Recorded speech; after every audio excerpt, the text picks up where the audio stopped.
آج ہمارے ماحول میں عورتوں کے حقوق کے حوالے سے اور مغرب کے پروپیگنڈے نے بہت سارے سوال اکٹھے کیے ہوئے ہیں، اور ہماری وہ عورت جو دینی تعلیم کو نہیں جانتی، جو دینی مدارس اور ماحول میں نہیں آتی، وہ مغرب کے برے، غلط اور جھوٹے پروپیگنڈے سے متاثر ہو کر اپنی اصل کو، حیا کو، سب کو چھوڑتی چلی جا رہی ہے۔ پچھلے سال بھی 8 مارچ پہ کچھ شور و غلغلہ ہوا، اور ابھی 1 مہینے سے مستقل مجھے میسیجز آ رہے ہیں کہ جی اس دفعہ بہت زیادہ کچھ ہونا ہے، واللہ جانے کیا ہونا ہے، کہ جی اس پہ کچھ بات کریں۔ آج صبح ایک مولانا صاحب کا کراچی سے فون آیا، رابطہ ہوا واٹس ایپ پہ، فون نہیں، واٹس ایپ پہ رابطہ ہوا۔ وہ PhD کرنا چاہ رہے ہیں اور ایک مقالہ لکھنا چاہ رہے تھے، تو میں نے ان کو پھر مشورہ دیا، اور یہی کچھ تھوڑا سا ٹاپک ہوا 8 مارچ کے حوالے سے۔ تو میں نے ان کو ایک مضمون دیا، میں نے کہا جناب آپ اس کے اوپر محنت کریں، تحقیق کریں، مقالہ لکھیں، اور اس کے نوٹس مجھے بھی بھیجیں تاکہ میرے بھی کام آئیں۔ میں نے ان کو عرض کیا کہ آپ سب سے پہلے تو یہ کریں کہ اسلام سے پہلے، نبی علیہ السلام سے پہلے عورت کیا تھی معاشرے میں، دنیا میں یہودیوں کیا تھی حیثیت، اور یونانیوں کیا تھی، عیسائیوں کیا تھی، مشرکین مکہ میں کیا تھی، اس کو لے کر آئیں۔ پھر اسلام نے عورت کو کون سی عزت اور مقام حقوق دیے، ان کی کچھ تفصیلات ذکر کریں، اور پھر تمام حقوق کی ایک فہرست بنا لیں، بالکل مختصر۔ بعض لوگ ہوتے ہیں وقت ہی نہیں ہوتا، تو ایک مختصر سی تحریک اس کو بھی سمیٹ لیں۔ اس کے بعد تاریخی حوالوں سے مختلف مسلمان عورتوں کی اور مردوں کی زندگیوں سے اس کو ثابت کریں کہ اسلام کی عطا کردہ اس قدر و منزلت نے عورت کو کون سا عروج دیا، اور مسلمان ماؤں نے کون کون سے نامور جرنیل اور حکمران اور صوفیہ اور نیک لوگ پیدا کیے، اس سے عورت نے کیا حاصل کیا، اس کے اوپر کچھ ریسرچ کریں، امت کے سامنے لائیں قرون اولیٰ اور قرون وسطیٰ میں کیا ہوا۔ ایک ترتیب ہے یہ، اس ترتیب کو اپنی زندگیوں میں لے آئیے، انشاءاللہ دوبارہ خیر آ جائے گی۔ وہ ترتیب کیا ہے؟ سب سے پہلے تو خالص مذہبی دینی تعلیم۔ اس ترتیب کی بنیاد کیا ہے؟ سب سے پہلے خالص مذہبی اور دینی تعلیم۔ اس تعلیم کے پھر اثرات آئیں گے معاشرے میں۔ اس تعلیم میں کیا ہے؟ حیا ہے، پاک دامنی ہے، اخلاق ہے، کردار ہے، خوف خدا ہے، قیامت کے دن اللہ کے سامنے پیشی کا بھرپور جو ہے نا اس کی فکر دلائی گئی ہے کہ خالص دینی تعلیم سے اخلاق آئیں گے، اور اخلاق جب بہتر ہوں گے پورے لوگوں کے تو معاشرہ بننا شروع ہوگا۔ جب یہ معاشرہ بنے گا تو ایک تہذیب واپس آ جائے گی جو جا چکی ہے ہماری، جو کمزور پڑ چکی ہے، جانی چکی، کمزور پڑ چکی، مان پڑ چکی، اس پہ ہمارے گناہوں کی اور خواہشات کی، نفسانی لذتوں کی گرد پڑ چکی۔ جب وہ تہذیب واپس لوٹ آئے گی تو پھر اس کا اثر ملکوں پر آئے گا، ریاست پر آئے گا، زمین کے اوپر آئے گا۔ تو ترتیب کیا ہے؟ پہلے خالص دینی تعلیم، اس سے اخلاق بنیں گے، اخلاق سے معاشرہ، اور معاشرے سے تہذیب، اور تہذیب کے اثرات پھر پورے عالم میں جائیں گے۔ تو یہ ایک فوڈ آف تھاٹ ہے آج کی نوجوان نسل کے لیے، اس پہ محنت کریں، دیکھیں کیا کچھ نکلے گا۔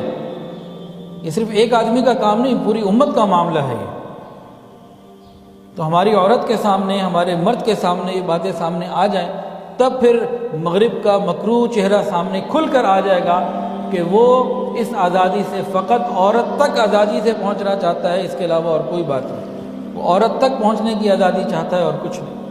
اور ہمارے مرد جو کہ بے حیائی میں بڑھ چکے ہیں اور بے پناہ بڑھ چکے ہیں، اس لیے ان کو خدا اور اس کے رسول کی اور دین کی باتیں متاثر ہی نہیں کرتی، کیونکہ اکثر کی تنہائیاں یا بہت سے لوگوں کی تنہائیاں اور ان کے موبائل خود اس بات کے گواہ ہیں کہ وہ حیا کی جو بلندیاں تھیں ان کو تو تار تار کر چکے ہیں، حیا کا لباس تار تار ہو چکا ہے۔ کردار بنانے کی ضرورت ہے، پھر بات بنے گی۔ مختلف ادوار میں عورتوں کی عزت مختلف قوموں میں مختلف رہی، مختلف دور میں مختلف قوموں میں عورت کی عزت مختلف رہی۔ کسی نے تو اس کو اتنا کمتر بنا دیا کہ اس کا استحصال کیا، اسے کہیں عزت نہ دی، اور کسی نے اس کو خدا بنا دیا۔ افراط اور تفریط۔ جب اسلام آیا، اسلام نے عورت کو صحیح عزت اور مقام دیا، اور سمجھا دیا کہ عورت کا مقام کیا ہے۔ اسلام نے کیا سمجھایا؟ اسلام نے تعلیم دی کہ لوگوں، عورت اگر تمہاری بیٹی ہے تو تمہاری عزت ہے، تمہاری بہن ہے تو تمہارا ناموس ہے، تمہاری بیوی ہے تو تمہاری زندگی کی ساتھی ہے، اور تمہاری ماں ہے تو اس کے قدموں تلے تمہارے لیے جنت ہے۔ شریعت نے تو یہ عظیم اور پاکیزہ تعلیم دی، عورتوں کو مکمل حقوق دیے جو کبھی کسی نے نہ دیے۔ جو چاہے اس کے اوپر ریسرچ کر کے امت کے سامنے پیش کرے، دنیا کے سامنے پیش کرے، کبھی کسی نے نہ دی۔ اسلام کے نظام عدل کی برکت سے جو مساوات قائم ہوئی، مردوں کی ذمہ داری گھر کے باہر کے کاموں کی ٹھہری، عورت کی ذمہ داری گھر کے اندر کی ٹھہری، جہاں وہ حیا، کردار، پاک دامنی، اچھے اخلاق، خدمت خلق اور اپنی اولاد کی صحیح تربیت کے لیے دن رات فکر مند رہی۔ پھر کیا ہوا؟ اسلام کی عطا کردہ اس قدر و منزلت سے فائدہ اٹھا کر مسلمان خواتین نے مختلف شعبوں میں ایسے کارنامے انجام دیے جو آج بھی تاریخ کا حصہ ہیں۔ علم و ادب میں، تدریس میں، تعلیم میں، جہاد میں، علم قرآن میں، علم حدیث میں، علم فقہ میں، ہر جگہ اپنے جوہر دکھائے۔ اور معاشرتی زندگی میں عورت کے کردار کی اہمیت کے پیش نظر حضرت محمد مصطفیٰ احمد مجتبیٰ سرکار دو عالم صلی اللہ علیہ وسلم نے ان کی تربیت کے لیے خاص اہتمام فرمائے۔ عورتیں آتی تھیں، مسائل پوچھتی تھیں، معاملات پوچھا کرتی تھیں، اور خاص نبی علیہ السلام نے عورتوں کی تربیت کے لیے ایک دن مقرر فرمایا جس دن عورتیں خاص جمع ہوتی ہیں اور نبی علیہ السلام ان کو تعلیم دیتے۔ اور نبی علیہ السلام کے بعد امت کے علماء نے ہر دور اور ہر زمانے میں کسی نہ کسی ترتیب سے امت کی مستورات کو، عورتوں کو سمجھانے کے لیے، دین سکھانے کے لیے کوئی نہ کوئی ترتیب باقی رکھی، اور یہ آج تک الحمدللہ باقی ہے۔ لہذا تاریخ اسلامی کا مطالعہ کرنے سے یہ بات معلوم ہو جاتی ہے کہ قرون اولیٰ اور قرون وسطیٰ، نبی علیہ السلام کے بالکل قریبی زمانہ اور تھوڑا سا اور آگے کا زمانہ، اس میں عورتوں نے جن پہ توجہ دی گئی، ہمارے مردوں نے، خاندانوں نے عورت کی تعلیم، تربیت کے اوپر خاص توجہ کی، علم اور ادب کے جوہر سے ان کو آراستہ کیا، تو کیا ہوا کہ اس زمانے کی عورتیں دین کے مختلف شعبوں پہ کامل عبور رکھتی تھیں، نیکی، تقوی، طہارت اور پاکیزگی میں بھی بہت آگے تھیں، اور ان کی گودوں میں ایسے ایسے لوگوں نے جنم لیا کہ ان کی تاریخ پڑھ کر انسان حیران ہو جاتا ہے۔ علم کے آفتاب و مہتاب ہوں یا ملکوں کو فتح کرنے والے جری مجاہد، عدل و انصاف کے پھریرے لہرانے والے حکمران ہوں یا لوگوں کے دلوں میں جھنڈے گاڑ دینے والے باخدا صوفیہ، ہر ایک تاریخ ساز شخصیت کے پیچھے آپ کو باعمل ماؤں کا کردار نظر آئے گا۔ آج باعمل مائیں دنیا سے مٹ گئی۔ ایک کافر کا قول ہے، مجھے اس کا نام یاد نہیں، کوئی انگریز کا، وہ کہتا ہے کہ تم مجھے اچھی مائیں دو، میں تمہیں اچھی نسل دوں گا۔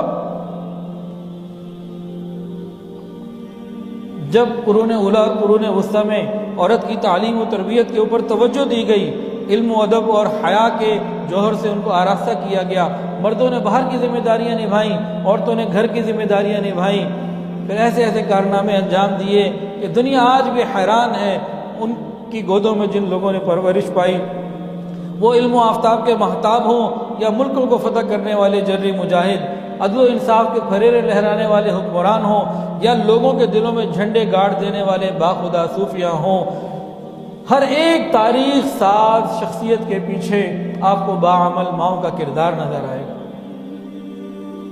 ماں فاطمہ اور باپ علی ہو تو بیٹا حسن حسین ہوا کرتے ہیں۔ آج یہ سبق ہم بھول بیٹھے۔ آج کی عورت نے فقط چراغ محفل بننے کو اپنی زندگی کا مقصد بنا لیا اور کچھ نہ رہا۔ کچھ جو دیندار لوگ تھوڑے بہت رہ گئے، جن کے ہاں کچھ خوف خدا، کچھ تقوی، کچھ ابھی باقی رہ گئے، وہاں بھی دیندار عورتوں نے کیا سمجھائے؟ گھر کی خدمت، شوہر کی خدمت، گھر کے کام کاج، بچوں کے کام، بس یہی زندگی کا مقصد ہے۔ اس سے آگے کی سوچ، دین سیکھنا، دین سمجھنا، دین کا علم حاصل کرنا، نسلوں کے اندر دین کا علم اتارنا، یہ سوچ ابھی اس درجے کی نہیں ہے جتنی ہونی چاہیے۔ جب تک عورت اپنی ان ذمہ داریوں سے واقف تھی اور ان پر عمل کرتی تھی، اللہ رب العزت نے عزتیں ہی عزتیں اس کو عطا فرمائی تھیں، اور ایسی عورتوں کی گود میں پھر ایسی ماؤں کی گود میں پھر ایسے بچے پیدا ہوتے تھے جنہوں نے پھر امت کو عزتیں دی، جن کی تاریخی کارنامے آج بھی موجود۔ لیکن آج کیا ہو رہا ہے؟ آج جب ہم نے اس اصل کو چھوڑ دیا، تو آج ہماری ماؤں کی گودوں میں گویے پیدا ہو رہے ہیں، بے حیا بچے پیدا ہو رہے ہیں جہاں کردار کا تعلق ہی نہیں، جو بچپن سے ماں کی گود میں جھوٹ سیکھتے ہیں، جو بچپن سے ہی جن کے کردار کا کوئی تعلق نہیں۔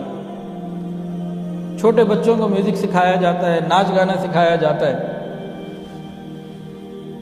اور مغرب اور پیسے کی مادی دوڑ نے اتنا خراب کر دیا کہ باپ الگ کمانے جا رہا ہے، ماں الگ کمانے جا رہی ہے، اور بچے کی تربیت تو ہو ہی نہیں رہی۔ اگر کوئی کر بھی رہا ہے تو وہ لوگ کر رہے ہیں جو کچھ پیسے لے کے بچوں کو ڈے کیئر میں یا اپنے پاس رکھ لیتے ہیں۔